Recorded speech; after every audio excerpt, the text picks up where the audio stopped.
Des moteurs enchaînés, cadenassés. Ailleurs, des barques sur lesquelles les moteurs sont démontés après chaque utilisation.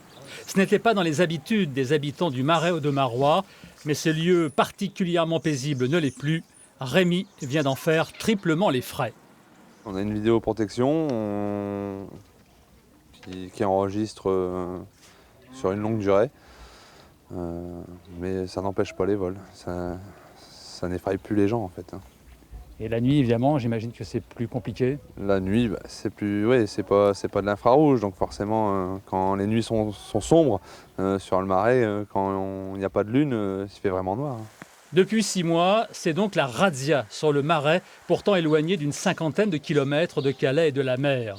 Les passeurs viennent ici dérober des moteurs pour faire traverser la Manche aux migrants. Nicolas a été volé chez lui en pleine nuit. Il regrette la réaction tardive des forces de l'ordre.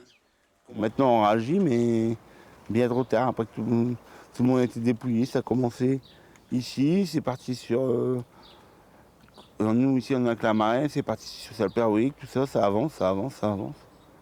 On en est à 5 moteurs récupérés et 9 interpellations. Ces forces de l'ordre, justement, elles recevaient samedi à Calais la visite du ministre de l'Intérieur.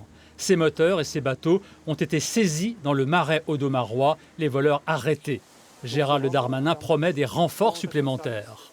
Il y a déjà, il faut savoir, plus de 5000 policiers et gendarmes dans le Pas-de-Calais, dont une très grande partie est consacrée effectivement à la lutte contre l'immigration. Il y a 650 par exemple policiers de la police aux frontières, rien que dans le département du Pas-de-Calais, des gendarmes très nombreux, des compagnies mobiles qui viennent ici, des opérationnels, des réservistes qui sont très nombreux ici, on les a vus tout à l'heure. Donc nous allons augmenter ces effectifs.